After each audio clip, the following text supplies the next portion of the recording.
All right. How this nerdy teen became a $32.7 million drug trafficker? Hiking across the Canadian forest, the group of high school boys were on the verge of a mental breakdown. They had just spotted a DEA van stalking them in the woods, because inside these kids' backpacks was over 400 Damn! You see, these weren't your average high schoolers. These kids had a smuggling empire that had brought in 17,000 pounds of weed, and their Damn, why the f do they all parents look? would kill them. Had a smuggling empire that had This fool's an Edgar, bro. What the fuck? How the f did a Mexican kid get into Canada? brought in 17,000 pounds of weed, and their parents would kill them if they ever found out. Undetected, the boys dropped to the floor to find a way around it. But Nate Norman, the leader of the group, shushed the others and flicked his night vision goggles to get a closer look, and What the began at what he saw. These DEA Yo, I agents gonna lie, were these so fools were not moving by themselves. Like, how the f does a kid get a night vision goggles? afraid of that could end everything that night. We're asleep in their van this entire time. And as the boys snuck by and made it home safely that night, Nate Norman, the leader of the group, had just made the easiest money to ever No make. way, yeah, ain't no $1 million. In 2001, no way. Rowley was trapping this hard, bro. This you telling me Rowley was like Scarface? two rival groups of high school nerds became the biggest drug smugglers in the United States. Evading the DEA, FBI, and Border Patrol for years, they had smuggled in 17,000 pounds of weed, making $32 17,000? million. But through jealousy, betrayals, and shady deals, their empires would fall apart before any of them could legally drink. This is the true story of the nerdy teens who became drug kingpins. Now, Nate Norman wasn't exactly a what state you think they're mastermind. from? As a broke 19-year-old high school dropout working at Pizza Hut, living in his mom's basement in Idaho, the closest he this got was to from organized Idaho? crime was watching Scarface on cable. Whoa, wait, what the fuck were we just talking about right before we started watching the video? We started talking about Scarface, gang. What the fuck? And now he's talking about Scarface. I like a lot of coincidences have been happening in my life. You feel me? I wish y'all knew me in real life because I could tell y'all all the coincidences that's been happening. It's been kind of freaking me out. Because with no degree and a dead-end job, the American dream felt so far away for Nate Norman. Changed one day when Nate and his buddy Topher were smoking Topher? Yo, what the fuck? Why the fuck this fool's name is Topher? Do y'all know who Topher is? There's like some OG TikTok shit. What's his name? Topher. Hi, my name is Topher. Yo, that fool is getting... Look, this fool. Y'all already know who I am. My name's Topher, and I think Olivia. So you telling me this fool was smuggling drugs through the country? There's no way, dog. Times Magazine and stumbled across a story that would change their lives forever. Canada had the best weed in the world, BC Buds. Is that actually true? BC Buds across the border? Oh, it's a $7 billion business. Wait a sec, Nate thought. Idaho's right next to the Canadian border. Now, while people knew Nate delivered pizzas around town, he also delivered sex. Although Nate's prices were high and his bud quality sucked. But knowing that the best buds in the entire world were just a few hours away, Nate could I would last calm, bro. If you want to be a drug dealer, just be a pizza delivery driver or DoorDash. Just have some motherfuckers order some food and then you're like, hey, bro, you trying to like... Imagine you order like 30 wings, you're like, hey, the DoorDash driver's like, hey, bro, you trying to buy some weed? I'm like, hey, fuck, dog, why not? Hell out of it if he could just get like, you trying to buy a yard? So that's when he turned the Fuck Topher and said, we should become international drug smugglers. Hey, he got no Now, while this no idea chin. of a criminal enterprise sounds great to a 19-year-old, a pound of weed costs money, and they were both broke. Pizza Hut didn't pay great, and Topher worked part-time at Castle Park. But Topher, believing in his best friend Nate, sold an old boat he had dragged out of the lake for $1,400. Damn! Assuming that was enough to buy a pound of weed, the two head on to Canada with what was their life savings. But after coasting through the checkpoint, they quickly realized Canada was not what they thought it was. See, High Times made it seem like people sold pounds of weed on the side of the road, but it really just looked like the US, except kilometers. What the fuck? So empty-handed, after hours of searching for a vendor, the two head into a Canadian bar to at least make the trip worthwhile. Maybe Nate's plan was too ambitious, he thought. It almost seemed too easy. But old man Frankie, a regular at the bar, gestured at the two Americans sticking out like sore thumbs. As Nate and Topher walked over to him, they said, could you help us procure a pound of flowers? 1 pound? Frankie said he had dozens. Of Canada's finest. This fool said flowers, gang. That's what my people said. Tried to contain their excitement, thinking this was their big connect for BC Buds. Well, old man Frankie had just found his next victim. But oh my god, he's gonna fuck him? Is Frankie gonna fuck him? inside his crappy apartment, the two realized Frankie actually seemed a bit sketch. But I mean, where else were they gonna go? They were desperate. How much cash you got? Frankie said. for 1,400. Oh Is my that God, enough this for a pound? fool's That's perfect. That's exactly what a pound costs, Frankie said. But as Nate opened up the bag to get a whiff of those BC buds he had traveled all this way for, Frankie tells him that wouldn't be wise. I mean, they didn't want to get caught from the smell. So without even Yo, waiting, what does this fool give him like fucking cocaine and he just sniffed up? You feel me? Just good fool was walking around all high and shit with a hard ass dick. smelling or barely even looking at it, the two hand over what was their life savings to a sketchy grandpa they just met at a seedy Canadian bar. And with the pound of BC buds in hand, they Be began honest partying. though, would you trust this fool? Like, would y'all trust this fool if he came up to you? Like, let's say he was your drug dealer, you feel me? Would y'all trust him? I ain't gonna lie, I don't know if I trust him, bro. I ain't gonna lie. Most of the drug dealers I know, they're not intimidating at all, bro. Like, no offense, but they look kind of like dorky, you know what I'm saying? This part now. Like, I used to want to be a trapper, and then this kid that I knew became a trapper, and he made that shit not cool. So I'm like, you can keep on doing your thing. To get home. I was almost a Now, trapper according though. to High Times, the Canadian border is 5 times longer than the Mexican one. But Damn. no offense, I mean, you walk in the woods, next thing you know, you crossed international lines. What is Thousands that? of smugglers hid weed in horse the trailers, fuck? snowmobiles, sailboats, hollowed out logs, hell, even underground tunnels. Hiking weed across the border was just the easiest. Motherfuckers got but no also nothing, riskiest. no For the defense. plan, Nate was gonna drive back home by himself, while Topher would smuggle their precious cargo, hiking 11 kilometers across the Canadian wilderness filled with bears by himself. Hours later, with dirt on his face, Topher saw his first sign of American civilization. Outback Steakhouse, where there's no rules. It's just right. With Nate parked outside, Topher hopped in for a celebratory smoke of their freshly smuggled BC buds. It seemed like the plan had worked. It had all gone well. But after the first hit, something was off. This wasn't the creme de la creme BC buds. No, Frankie had sold them Mexican brickweed at BC bud prices. Or in other words, this should have been $400 a pound, not $1,400. Frankie had Damn, sold them fools them got buds that were grown in shamed. Mexico, smuggled into the US, smuggled into Canada, and then smuggled back down to Yo, the that's United too much States. work. I thought Canadians got the best bud. Why don't you just go walk down the street type shit, bro? Motherfuckers going to Tijuana and shit. This fool must have went to Hong Kong, bro. Hey, shout out to my Mexicans who know what Hong Kong is. That's that's a devious ass spot. If you ever catch me there, just know I'm going through a rough spot in my life. But I don't think I'll ever be there. And that's when they learned you Never can't say never, trust though. anyone in the game, including Or maybe I bitch. might just go there for the vibes, you feel me? But I don't think I'll like participate in those activities. Yeah, my bad. I'm talking too much. the elderly, and the weak. But luckily enough, the weed drought in Idaho was so bad they could actually still make money on this. Nate hit up his old friend Scuzz to have him sell it on the streets. Fool's name is was a Scuzz. connected dude even at 18 years old. Selling it to every hood rat in Coeur d'Alene, Idaho. This fool's name was Scuzz, gang. Later, Scuzz came back with $2,800, double what they Damn. bought it for. And with his business model proven to work, Nate turned to Topher and said, High Times was right. Why doesn't everyone do this? Because according to their calculations, Nate and Topher were shocked to find out they could make $3 million in just 14 months by doubling their money with every smuggling run. And to them, that seemed like enough. Because with $3 million, I wonder if bucks in those are the hand, actual they could buy pictures of homes, them. start a It business, can't be, right? Leave the game while they were ahead. Because when drug dealers get caught, it's always because they get too greedy and give themselves away, but that wasn't going to be them. They promised to themselves no guns, no girls, nothing flashy. But little did they know that once you're in the game, there's no easy exits. Because while the rewards are great, the risks are even greater. With 1 pound became 2, became 4, became 8, and Nate was growing more comfortable driving thousands of dollars through the Canadian checkpoint. You know, flashing a little. Damn, Swiss that Army means that blade Canadian and a border pussy as smile. hell. Like, hey, just know if any Canadians want to sneak in that bitch, that shit mad pussy, bro. But today, as he coasted through the Canadian checkpoint driving the crest in Canada, Nate really thought about it. This was the ticket out for him. He didn't need college. Hell, with a few more smuggle runs, he could buy his mom a car. And if he found a good grower, Nate could make the big bucks. But then in his rearview mirror, he spotted those Canadian GG's. red and blue Omo. lights. Sirens grew louder. Nate Norman was getting pulled over by the cops. With American license plates, he knew he stuck out like a sore thumb. As the Omo. Mountie parked his car. and Nah, he's stepped white. out, He gonna be every cool. I don't know if step it he works. took, Nate could only He's think cool. He about white how as hell. low he was. But as he rolled down his window, the Mountie said, So, hey, you guys smuggling? Well, because you're not going to get any flour going to Creston. It's a bunch of loggers. You need to go to Nelson. Don't speed. This is a little warning. Yeah. Getting let off the hook and even a tip on where to find the holy grail of BC buds. No way.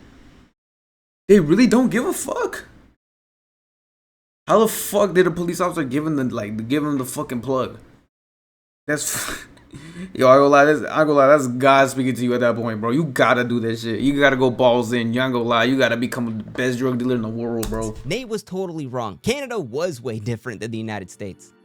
Now, bigger than tourism, logging, hell, even maple syrup. In 2001, BC Buds was a $7 billion a year business. Damn. And Nelson was the capital of it. But why? Well, Canada had some of the most relaxed bud laws in the world at the time. I generally feel there's a slightly more humanitarian government around here. It's not into. Wait, is it legal over there? Is it like legal now? Not gonna lie, we might have to take a trip to Canada.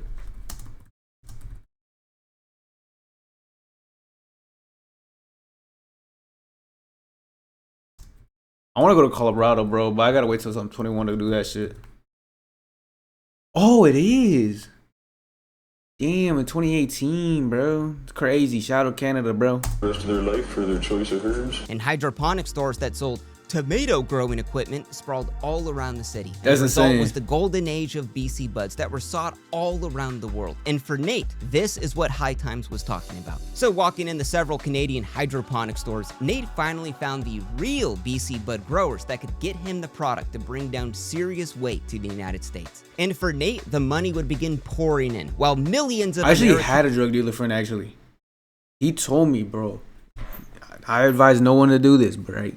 But he did tell me, selling drugs made him the most amount of money he's ever seen in his life. You feel me? He said he was 15, walking around with like 5K in his backpack. I'm like, what the fuck? I'm like, damn, bro. He said like he was making that shit off vapes at first. At vapes, he was walking around with like 1K. Then he started getting into harder shit. And he said he was walking around with like at least 3 or 4K. Like as a teenager, gang, like as a 14, 15-year-old, bro. Imagine that shit. were just Like, what do you even do with that money, bro? As that young, bro, he couldn't even buy a car yet. baked out of their minds with He was cotton. probably buying Brazzers subscriptions under some more shit, gang. But not anymore with today's sponsor, Arab. Fuck outta Arab here, powered fuck outta water. here, fuck outta here, fuck outta here, fuck outta here. Side. Tired. Get yourself on a tip and see which one's your favorite. Because I'm loving the raspberry lemon. Is this shit? Is that fucking vape Some water? flavored pods and see which one's your favorite. What the because fuck? I'm loving the raspberry lemon. That shit's fucking vape On a typical AirPods, bro. run, Nate and Topher Water waited bottles. until dark and drove within a mile of the border on a remote access road, where Topher, dressed in all camo, would leap out and No way, that disappear in the trees. But instead of Nate driving the money over the border, Topher was carrying a hockey bag stuffed with cash for over 7 miles, would exchange with the growers directly in Canada, head back down to America. While back in the States, he would hand the bag off to Nate, who would hand it off to Scuzz, who would hand it off to hundreds of dealers. And for all of it, Damn, you tell me this little geek ass fool was dealing? No, these gotta be fake pictures, bro. I'm over here thinking that it's the actual people. Topher made $1,000 with each run, while Nate by this point had pocketed over 150 grand. Yo, Topher, I ain't gonna lie, Topher, you getting scammed. You over here, you been with this fool since day one, bro. This fool's the definition of switching up on your day ones. How the fuck are you getting paid $1,000 when this fool's getting paid like, what's that shit, 150 times more, bro? He should at least got like 10K, bro. More money than he'd ever seen in his lifetime. You see, BC Buds were in demand, and Nate's operation needed to expand. With serious money coming in, the boys got serious about their methods. Topher hired friends from high school to help him run since these hauls were too heavy for just one dude. By now, it was 6 Toyota 4Runners filled God with runners that damn. would head towards the border drop point where they would all change in the camo, slip out into the trees carrying hockey bags full of cash, up to 4. I gonna lie, a motherfucker like me, if they handed me a hockey bag full of cash, I am taking that shit and running my ass back. I'm hitting another lick on their ass, fool. I am hitting another type of lick on their ass. They gonna hand me 10 G's? Fuck it, bro. I'm moving. I'm just moving out the state. You guys are never seeing me again. $100,000. Now, while months earlier they all said they wouldn't be flashy with their money, slowly they all began to get the things they had always wanted. 4-wheelers, jet skis, plasma screen TVs, mini disc players, whatever they got, it was the most expensive version of it. Scuzz moved out of his mom's basement and told her he was renting a little crappy apartment, but in reality, he bought a lakeside home. Nate began throwing elaborate lingerie parties, inviting half of the town nearly every other week. And while as the boss, Nate should have been keeping tabs on who was too loud, well, Nate was actually the worst offender. Nate bought himself an 8-bedroom mansion, several stash houses, and What the fuck? 24-inch rims, diamond chains, Dom Perignon, gats and straps, and 8 balls of nose candy. And like most drug dealers, became convinced he would No way become he became a so rapper. he bought studio time with this drug money. But not This all cab. was wild. Nate had found a lovely girlfriend that he had met at a church I event. want to hear this full rap. Wait, what? Just kidding. She was a stripper, and her name I was was about to say, imagine you meet a girl at church and you tell her, yeah, I be selling drugs and shit. Buffy. And Nate showered her with all of the jewelry, probably fuck with that shit. bags, trips to Cabo. And as foolish as it was to draw all of this attention to himself, Nate had just never been cool in his life. He just couldn't resist it. While his high actually school him? friends used to call him the Keebler elf growing up, those same friends were now working for Nate. But when Nate's mom asked him where he was getting all of this cash from, well, he told her it was his snowplow business. And then bought her a lakeside home, and she never asked again. You see, Nate had been a paper boy, a telemarketer, cashier, pizza man, but he learned that the only get-rich-quick scheme that actually works in this world is selling drugs, and Nate was damn good at it. A year later, the crew had swelled to 32 people, and they're moving thousands of pounds all over the country. Damn, Nate's Canada, JV yo, I ain't gonna lie, the Canadian border is so weak. How the fuck you sneaking in 1,000 pounds over a couple of months, bro? I ain't gonna lie, them motherfuckers do not give a fuck. They just see you're white, they just be like, yeah, you cool, you cool, you cool. Nah, it transformed into a well-oiled machine. That's But even insane, then, bro. They still had problems. One night, the runners walked into DEA agents sleeping in their truck in the forest. On a Yo, you telling me winter night, the border patrol, the DEA, I mean, they're fucking sleeping on the job, bro? they lost sight of the trail and nearly froze to death in the dark. Now, the drive home was arguably the riskiest part of the entire run. So Nate began rigging all of the forerunners with explosives, so if they ever got pulled over by the American cops, they could just set the weed on fire. You see, the stakes were high because getting caught now that's a good meant plan. a couple years in prison. I mean, this is 2002 after all. But to calm the runners' anxiety over moving thousands of pounds of buds across the country committing federal felonies, Nate Pinky promised them that if they ever were arrested, just give him a call from the jail, he would pay for their bail and their attorneys, and it would all be good. But Topher grew nervous with this flashy lifestyle and growing operation. He begged Nate to get out of the game, but Nate joked he would never stop until the cops got him, because in his mind, he could just pay for the best attorneys to get him out. So why not go hard? Because that $3 million goal? Nah, that's what Nate now made in a month. So to shut Topher Jeez, up, bro, how much is that? How much my boy Topher getting paid? his pay to $8,000. That still ain't enough though. That I ain't gonna lie, that's not enough, bro. They not doing. They probably doing like what, 2 or 3 runs a month. That's not enough, bro. Hey, fool, you were his day one. You're the one who started this operation, gang. You should be at least getting a half of that shit, like 1.5 or some shit. Maybe like $1 million, like maybe like 500,000, bro. Run, locking his best friend, the guy that had helped him start this entire thing, That's fucked in up. golden handcuffs. But Topher's fears almost came true when a fight broke out over a girl at a 150-person party. Motherfuckers fighting over strippers and Nate's shit. dealer shot a gun in the air to break up the fight, but nobody even heard it. So Nate, plastered as hell, shot off a .45 Magnum into the house. The crowd began screaming, everyone scattered, the neighbors called the cops, cars sped off and crashed into the fences, and Scuzz got pulled over on his way home with 20 grand in his pocket, nearly peeing in his pants. The cops, they let him go. No And then way, the next bro. night, they threw another party at the same house, equally as crazy. See, they felt invincible. They were rich. They were cool. And by now, the cops either didn't know about their operation or just didn't even care. In Nate's eyes, nobody had gotten hurt. Nobody had gotten caught. It must be a small town, gang. Cause if it's like nah, even like big towns too, they don't give a fuck. Maybe this could just go on forever.